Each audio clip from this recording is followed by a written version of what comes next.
الرحیم الصلاۃ والسلام علیک یا رسول اللہ، الصلاۃ والسلام علیک یا نبی اللہ، الصلاۃ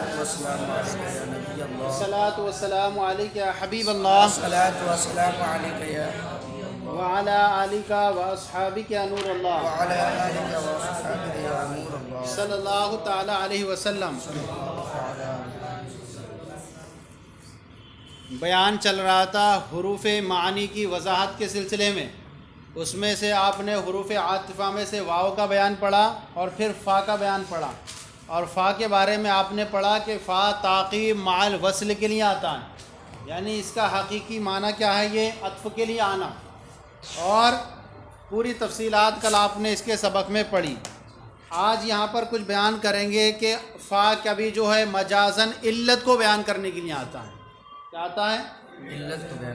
علت کو بیان کرنے کے لیے آتا ہے، اور اب علت کو بیان کرنے کے لیے ہوگا تو اب ایسی صورت میں فا کا دخول ہوگا۔ ایک ہوتی ہے علت، ایک ہوتا ہے معلول، ایک ہوتی ہے علت، ایک ہوتا ہے معلول، اور آپ نے یہ بھی پڑھا ہے کہ علت پہلے ہوتی ہے، معلول بعد میں ہوتا ہے، صحیح ہے نہیں؟ کسی کام کی علت پائی گئی، معلول یعنی حکم بعد میں پایا گیا۔ تو اب یہاں پر دیکھیں کہ بیان فرماتے ہیں وَقَدْ يَكُونُ الْفَاءُ لِبَيَانِ الْعِلَّةِ، اور کبھی جو ہے فا جو ہے علت کو بیان کرنے کے لیے آتا ہے۔ اب یہاں سب سے پہلے یہ سمجھ لیں کہ فا کا مدخول علت ہو اور فا کا ما قبل حکم ہو۔ ایک صورت یہ ہوئی فا کا مدخول کیا بنے؟ علت بنے، اور فا کا ما قبل کیا ہو؟ حکم ہو۔ ادی الی الفن فانت حر، یہاں کیا ہے، تو مجھے 1000 ادا کر دے کیونکہ تو آزاد ہے۔ یہاں فا کا دخول کس پر ہوا؟ فا کا دخول کیا ہے؟ مدخول علت ہے، اور فا کا ما قبل کیا ہے؟ دوسری صورت یہ کہ فا کا مدخول حکم ہو اور ما قبل علت ہو۔ فا کا مدخول، اب پہلے کی مثال دیکھیں، آپ نے کہا کہ اپنے مولا نے غلام سے کہا ادی الی الفن فانت حر، تو مجھے 1000 ادا کر دے کیونکہ تو آزاد ہے۔ ترجمہ یہی کریں گے علت ہونے کا کہ تو مجھے 1000 ادا کر دے کیونکہ تو۔ اب دیکھیں کہ اس کے اندر جو ہے ادائیگی الف کی جو علت ہے، 1000 ادا کرنے کی علت مولا کا غلام کو آزاد کرنا ہے۔ 1000 ادا کرنے کی علت کیا بنی؟ مولا کا غلام کو آزاد کرنا، یعنی آزادی علت ہے، اور ادائیگی الف جو ہے یہ معلول ہے۔ ادی الی الفن کیا یہ معلول ہے، اور انت حر کیا یہ علت ہے۔ گویا اب اس کے معنی کیا بنیں گے؟ اس کے معنی یہ بنیں گے ادی الی الفن لأنک حر، تو مجھے، یعنی مولا یہ کہنا چاہتا ہے کہ میں نے تجھے آزاد کر دیا، تو اس کے شکریہ میں مجھے کیا کر دے؟ 1000 دے دے۔ میں نے تجھے آزاد کر دیا، مجھے 1000 ادا کر دے۔ یہ ہو گیا۔ یہاں پر فا کا مدخول کیا ہے؟ علت ہے، اور معلول کیا ہے؟ ما قبل پہلا والا ہے۔ تو میں نے تجھے آزاد کر دیا، تو مجھے اس کے شکریہ میں 1000 ادا کر دے۔ ایک قاعدہ تو آپ نے یاد رکھا کہ فا کا مدخول علت ہو اور ما قبل کیا ہو؟ حکم ہو۔ دوسرا یہ کہ فا کا مدخول حکم ہو اور ما قبل علت ہو۔ پہلے کی مثال آپ کے سامنے یہ ہے کہ فا کا مدخول یہاں پر علت ہے۔ اب اس کا قاعدہ نمبر دوسرا یاد رکھیں کہ یہاں قاعدہ یہ بیان کیا گیا کہ علت کا وجود معلول سے مقدم ہوتا ہے۔ علت کا وجود معلول سے مقدم ہوتا ہے، حکم بعد میں پایا جاتا ہے، علت پہلے پائی جاتی ہے، صحیح ہے؟ اس لیے آزادی جو ہے یہ کیا ہے؟ یہ علت ہے، اور وہ بھی مقدم ہوگی۔ علت کا جو وجود جو ہوتا ہے وہ معلول سے کیا ہوتا ہے؟ پہلے ہوتا ہے، اور معلول کا حکم کیا ہوتا ہے؟ بعد میں ہوتا ہے۔ لہذا ادی الی الفن فانت حر میں یہ علت ہے، آزادی ہے، تو یہ اپنے معلول ادی الی الفن پر کیا ہوگی؟ مقدم ہوگی کیونکہ علت ہے۔ اور مولا کے اس جملے کو بولتے ہی کیا بولتے ہی فانت حر بولتے ہی غلام آزاد ہو جائے گا. کیا ہو جائے گا؟ چاہے غلام نے 1000 ادا کیے ہوں یا نہ کیے ہوں. ہاں یہ ہے کہ اس پر 1000 قرض ہو جائیں گے، لیکن کیا ہے غلام کیا ہو گیا؟ آزاد ہو گیا. کیونکہ اور یہ آزادی 1000 ادائیگی پر موقوف نہیں ہوگی، کیونکہ یہاں مولا کے کلام میں تعلیق نہیں ہے. اگر تو مجھے 1000 ادا کر دے تو آزاد ہے. اگر ایسا تعلق تو ہے ہی نہیں، یہاں پر تعلق ہے ہی نہیں. جب یہاں پر تو کیا ہوگا؟ غلام فوراً آزاد ہو جائے گا. پھر سے سنیں اسے کہ یہاں پر جو ہے فانتا حر علت ہے، اور اس کا ماقبل ادائیگی الف یہ معلول ہے، اور قاعدہ یہ ہے کہ علت جو ہوتی ہے وہ معلول پر مقدم ہوتی ہے. لہذا یہاں پر جو ہے فانتا حر یہ کیا ہوگا؟ 1000 ادا کرنے پر کیا ہوگا؟ مقدم ہوگا. لہذا غلام کو آزادی اسے حاصل ہو جائے گی، چاہے اس نے کیا ہے 1000 ادا کیے ہوں یا نہ کیے ہوں. ہاں غلام پر 1000 قرض تو ہو سکتے ہیں اور 1000 ادائیگی موقوف نہیں رہی، کیونکہ یہاں اس نے حرف شرط وغیرہ لا کر کے نہیں نکالا ہے. کچھ سمجھ میں آ گیا؟ اب دوسری صورت سنیں. یہاں پر ایک سامنے والا اعتراض یہ کر سکتا ہے کہ اگر ہم یہاں پر ان مقدر مان لیں، کیا مان لیں؟ اور یوں عبارت کر دیں مولا کی ان ادیتا الفن فانتا حر. صحیح ہے؟ اگر تو مجھے 1000 ادا کر دے تو آزاد ہے. تو اس وقت کیا ہو جائے گا؟ کلام تعلیق کے قبیل سے ہو جائے گا. کیا ہو جائے گا؟ تعلیق سمجھتے ہیں؟ معلق کر دیا آزادی کو کس پر؟ 1000 پر. اور آپ نے پڑھا کہ شرط جو ہوتی ہے وہ حال ذوالحال کے معنی میں جس طرح ہوتا ہے، شرط بالکل جزا کے ساتھ آئے گی. لہذا آزادی جب ہوگی جب 1000 ادا کرے گا. سمجھ آیا نہیں؟ تو اب کہتے ہیں ایسا کیوں نہیں کر لیتے؟ آقا کے کلام میں ان مقدر مان لینا اور یوں کہہ دیں ان ادیت الفن فانتا حر. صحیح ہے نہیں؟ تو اب یہ ہوگا مطلب اگر تو مجھے 1000 ادا کر دے گا تو آزاد ہے، ورنہ نہیں ہے. تو کہتے ہیں دیکھیں ان کو مقدر ماننا جو ہے خلاف قیاس ہے. ان کو مقدر ماننا خلاف اصل ہے، کیونکہ کلام کے معنی بغیر مقدر معنی جب صحیح ہو رہے ہیں، کلام کے معنی بغیر مقدر معنی صحیح ہو رہے ہیں تو بلا تقدیر بلا ضرورت عبارت مقدر ماننے کی حاجت نہیں ہے. لہذا ہم یہ ان کو مقدر مانیں گے نہیں. اچھا تھوڑا قریب ہو گیا ذہن سے. ایک اعتراض ہونے والا تھا کہ ان کو مقدر مان لیں اور کلام جو ہے اس کا جو ہے ہو جائے، تو ہم کہتے ہیں کہ کلام کو مقدر مانیں گے صحیح ہے، لیکن یہ بلا ضرورت ہے اور اس کی یہ خلاف اصل ہے. جب عبارت کے معنی بغیر مقدر معنی صحیح ہو رہے ہیں تو مقدر ماننے کی حاجت نہیں ہے. اچھا اب دوسرا کہنے والا کہے فا کو بیان علت کے لیے، یہ بھائی علت کے لیے مان رہے، مجازن مان رہے نا ہم. کس لیے ماننا ہے؟ اس کا جو اصل معنی جو ہے وہ حقیقی معنی تو عطف ہے، عطف ہے. اور آپ نے پڑھا ہے کہ پیچھے کہ مجازی معنی اس وقت لیں گے جب حقیقی معنی متعذر ہوں. تو یہاں حقیقی معنی متعذر ہو رہے ہیں کیا؟ حقیقی معنی لے لیجئے نا. کیا لے لیجئے؟ ادی الیہ الفن فانتا حر میں فا کو ہم کس کے لیے مان لیں؟ عطف کے لیے مان لیں. تو کہہ رہے ہیں کہ یہاں پر بھی خرابی لازم آئی، حقیقی معنی نہیں لے سکتے. ادی الیہ الفن اس کو دیکھیں کیا ہے؟ جملہ انشائیہ. انتا حر یہ جملہ خبریہ ہے.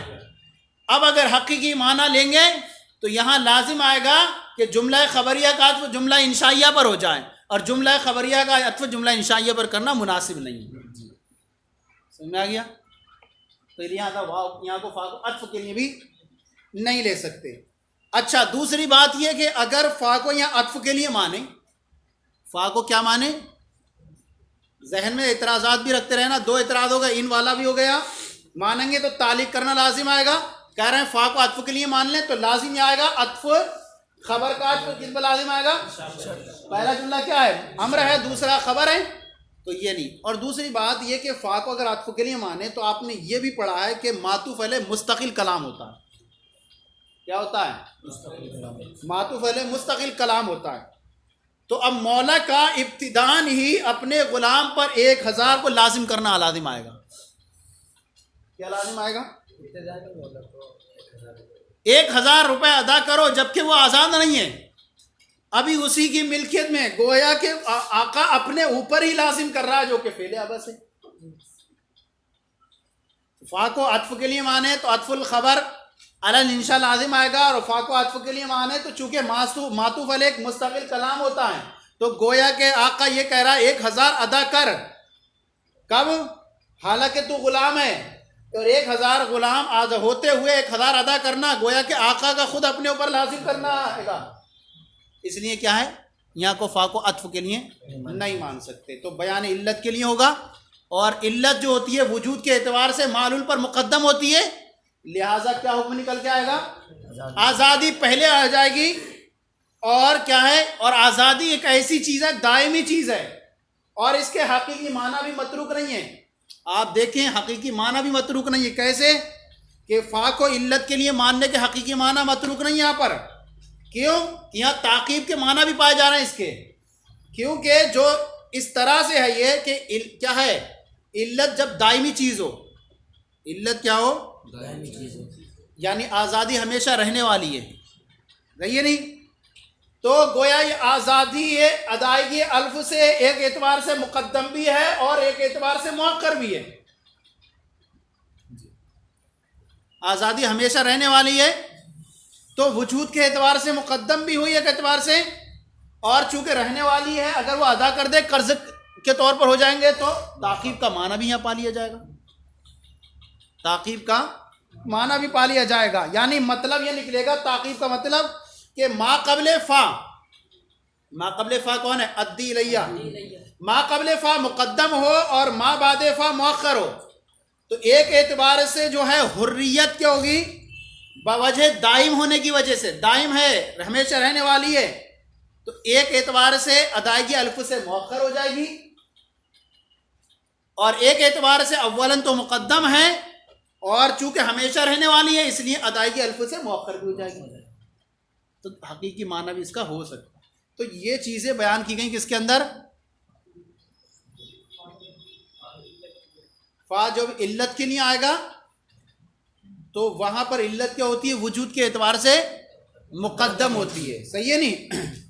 اب یہاں پر آپ مثال دیکھ لیں اور ذہن میں رکھ لینا. دو تو اعتراض تھے، فا کو عطف کے لیے نہیں مان سکتے، عطف الخبر علی الانشاء لازم آئے گا. اگر فا کو عطف کے لیے مانے تو معطوف علیہ ایک مستقل جملہ ہوتا ہے، تو لازم یہ آئے گا کہ آقا غلام کو ہوتے ہوئے خود اپنے اوپر جو ہے 1000 لازم کر رہا ہے. اور یہاں جو ہے فا علت کے لیے علت پر داخل ہے، اور آپ کو پتہ ہے کہ علت معلول سے مقدم ہوتی ہے، لہذا ادائیگی الف سے پہلے ہوگا حرن.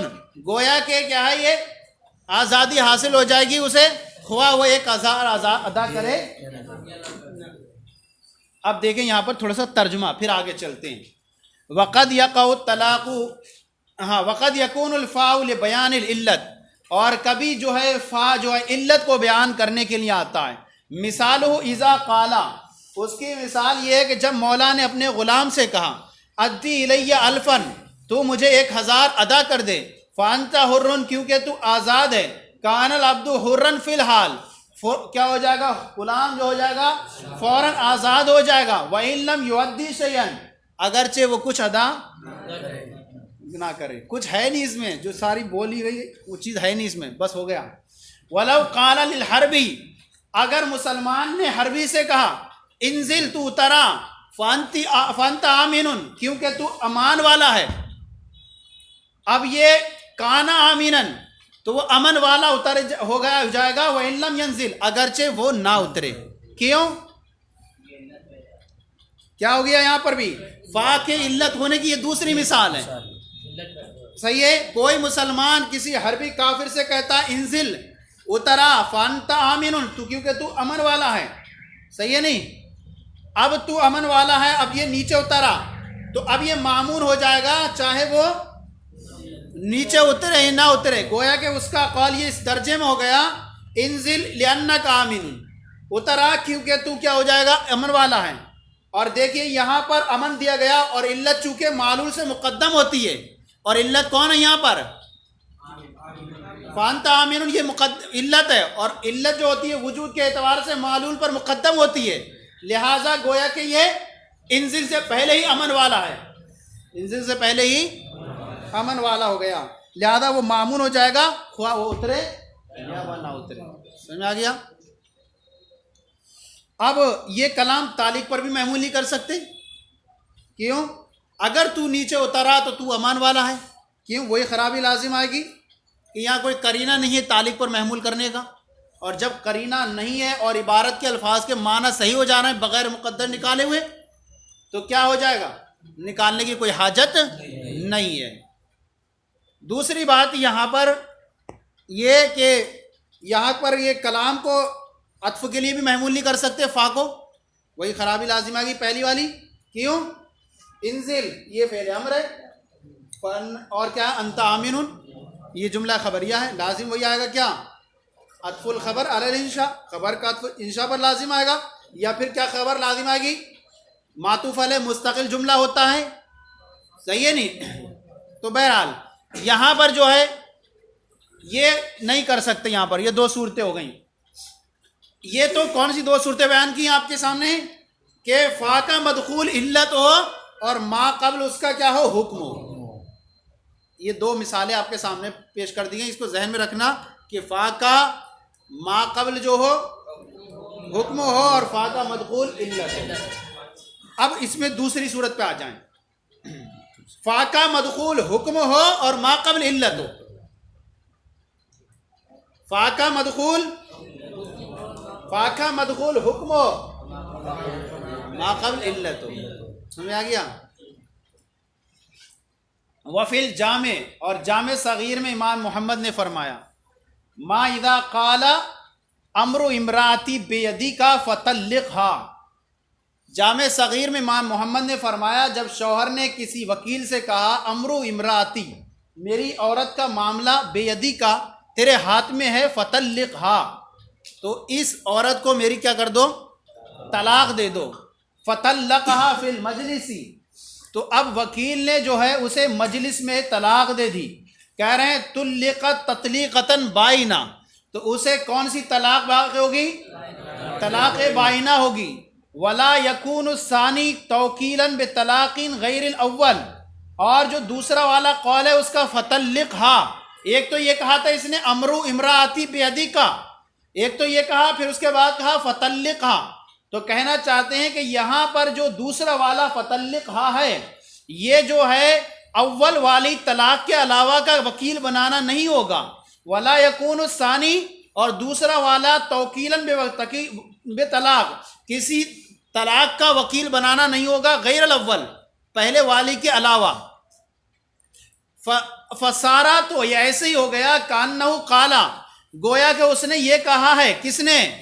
شوہر نے یہ کہا ہے طلقھا، طلاق دے دو، اس سبب سے کہ ان امرہا بیدی کا، کہ اس کا معاملہ تمہارے ہاتھ میں ہے۔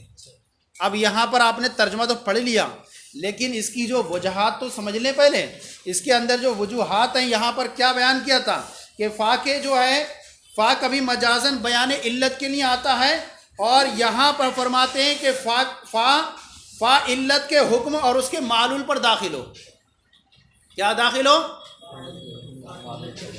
فا علت کے حکم اور اس کے معلول پر داخل ہو، اور فا کو علت عطف کے لیے ماننے پر اس کے حقیقی معنی درست نہیں ہوتے ہوں، اور فا کو عطف کے لیے مانے تو وہی لازم آگا عطف الخبر علی الانشاء۔ اب یہاں دیکھیں کہ شوہر نے کیا کہا ہے، امر امراتی بیدی کا، میری عورت کا معاملہ تیرے ہاتھ میں ہے، فطلقھا، تو اس کو طلاق دے دے۔ تو اب کہہ رہے ہیں اس کو طلاق دے دے۔ اس مثال میں امر امراتی بیدی کا، میری عورت کا معاملہ تیرے ہاتھ میں، اس کو طلاق دینے، یہ کیا ہے؟ طلاق دینے کی علت ہے، طلاق دینے کی علت، اور فطلقھا اس کا معلول اور حکم ہے۔ کیا ہے علت؟ کیا ہے اس کی علت؟ یہ ہے کہ میری عورت کا معاملہ تیرے ہاتھ میں ہے، فطلقھا، تو تو اس کو طلاق دے دے، یہ اس کا کیا ہے؟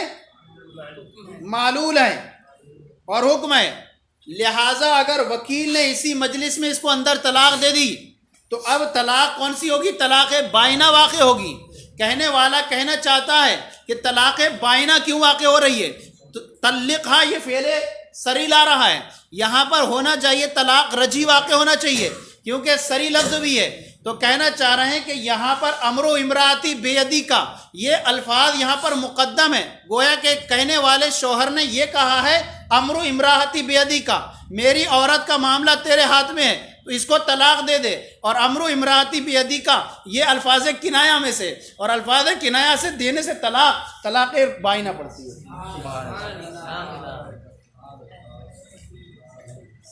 سمجھ میں آیا کچھ؟ امر و امراتی بیدی کا، میری عورت کا معاملہ تیرے ہاتھ میں ہے تو اس کو طلاق دے دے. لہذا اس نے طلاق دی اسی مجلس میں، اور یہ مجلس کی قید اس لیے لگائی کیونکہ مجلس کے علاوہ میں طلاق دے گا تو اس کو طلاق واقع نہیں ہوگی. لہذا شوہر نے یہ پھیرا ہے اس کی طرف معاملہ کہ امر و امراتی بیدی کا، اور یہ الفاظ کس میں سے ہیں؟ الفاظ کنایہ میں سے ہیں. لہذا اس کے صورت میں طلاق کون سی ہوگی؟ تو طلاق بائنہ واقع ہوگی. اب یہاں پر دیکھیں آپ کہ یہاں پر امر و امراتی بیدی کا کیا یہ علت ہے، اور فطلقھا کیا ہے یہ حکم ہے. اور ایک عدد واقع ہوگی شوہر کا قول فطلقھا، یہ کیا ہو جائے گا؟ ما قبل کا بیان ہو جائے گا، نہ کہ مستقل کسی دوسری طلاق کی توکیل ہوگی. اس لیے انہوں نے کہا ولا یکون الثانی، دوسری والا جو فطلقھا ہے یہ پہلی والی طلاق کے علاوہ کی وکالت نہیں ہوگی، بلکہ جو کہہ چکا ہے امر و امراتی بیدی کا اسی والے حکم کا کیا ہوگا؟ یہ بیان ہوگا. اسی والی کیا ہوگا؟ جو کہہ چکا ہے، شوہر نے کیا کہا تھا؟ امر و امراتی بیدی کا. تو فطلقھا جو یہ کیا ہوگا؟ ما قبل کا بیان ہوگا، مستقل جملہ نہیں ہوگا. جب مستقل نہیں ہوگا تو وکیل کو یہ فطلقھا کے ذریعے الگ سے کوئی طلاق دینے کا حقدار نہیں ہوگا، بلکہ امر و امراتی بیدی کا جو بولا ہے اسی کے اعتبار سے طلاق دینے کا حقدار ہوگا، اور وہ الفاظ کنایہ میں سے. لہذا طلاق کون سی ہوگی؟ اچھا، ایک کہنے والا یہ اعتراض بھی کر سکتا ہے اسی میں کہ ایک طلاق تو امر و امراتی بیدی کا سے واقع ہو رہی ہے، کیا ہو رہی ہے؟ اور دوسری طلاق فطلقھا سے. تو اب یہاں سے کون سی واقع ہونا چاہیے؟ دو طلاق رجی ہونا چاہیے. تو یہاں بتاتے ہیں کہ فا یہاں فا عطف کے لیے ہوتا، اگر فا عطف کے لیے ہوتا تو دو طلاق واقع ہو جاتی. لیکن لہذا شوہر کے کلام میں تفویض طلاق امر و امراتی بیدی کا ہے. کیا ہے؟ امر و امراتی بیدی کا ہے جو علت ہے، امر و بیدی سے جو کہ علت ہے، اور فطلقھا اس کا معلول اور حکم ہے. کیا ہے؟ معلول اور حکم ہے. گویا کہ تو طلاق دے دے یہ کہنا چاہ رہا ہے، اس لیے نکال کر دکھایا طلاق دے دے اس سبب سے کہ اس کا معاملہ کس کے ہاتھ میں؟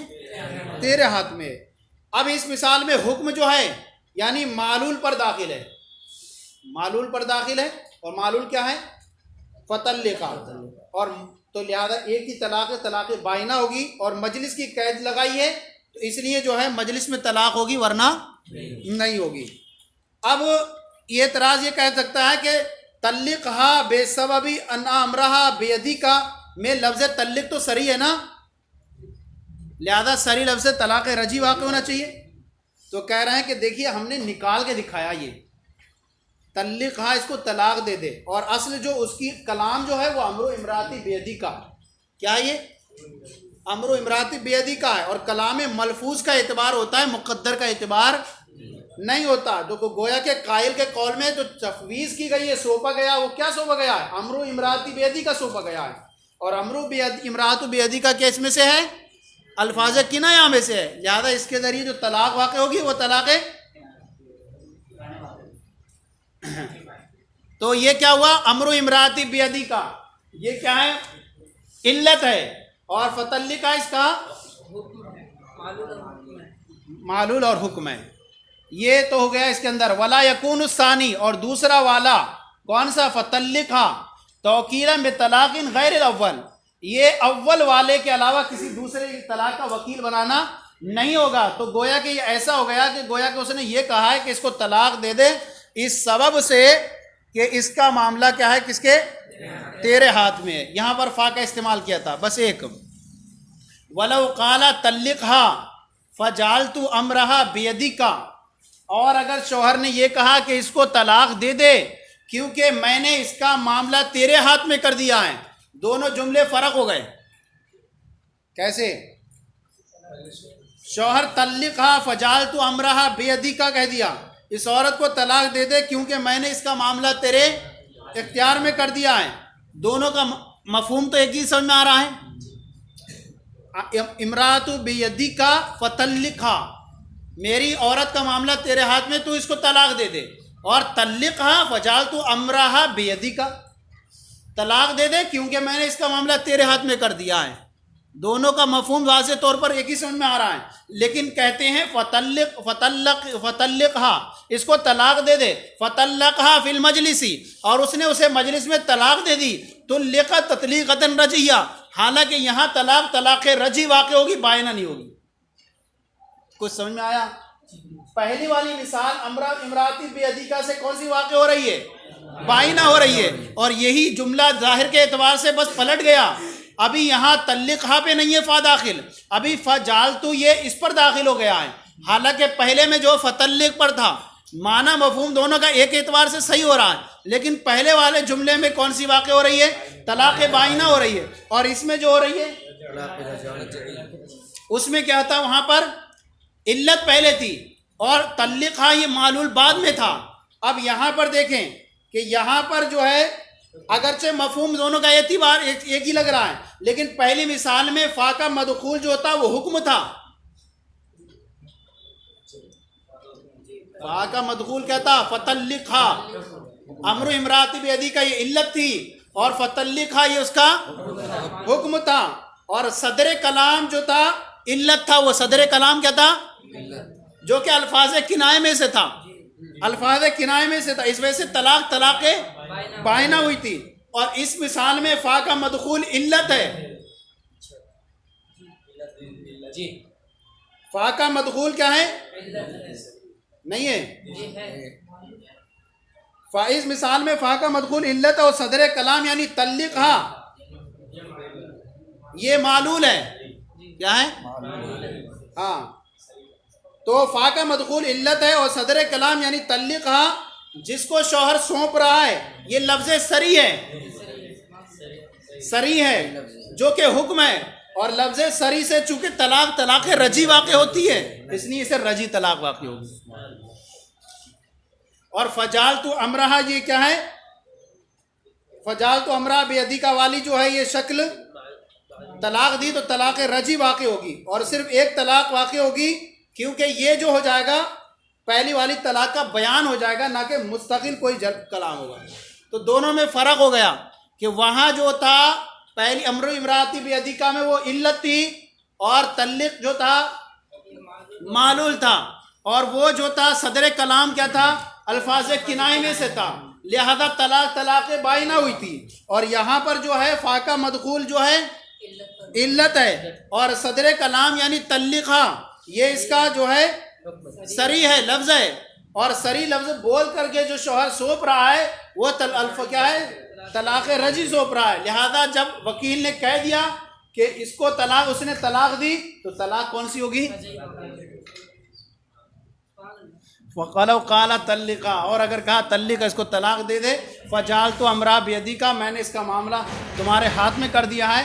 فَطَلَّقَا فِي الْمَجْلِسِ، اور اس نے مجلس میں طلاق دے دی. طُلِّقَتْ تَطْلِيقَةً رَجْعِيَّةً، تو اسے طلاق رجعی واقع ہو جائے گی. بین سطور دیکھیے، لِأَنَّهَا تَفْوِيضٌ لِصَرِيحِ الطلاق، کیونکہ اسے جو ہے وہ صریح طلاق سپرد کی گئی ہے. وَهُوَ رَجْعِيٌّ، اور وہ کیا ہے؟ وہ رجعی ہے. وَالْأَمْرُ بِالْيَدِ، اور امر بیدی کا جو ہے یہ بیان لہو، پہلے والے کا بیان ہو جائے گا، گویا کہ الگ مستقل کلام نہیں ہوگا، لہذا اسے دوسری طلاق دینے کا مستقل اختیار نہیں ہوگا. چلیں انشاءاللہ کل پھر اور آگے تفصیلات ہوگی. صلو علی الحبیب صلی اللہ علیہ وسلم.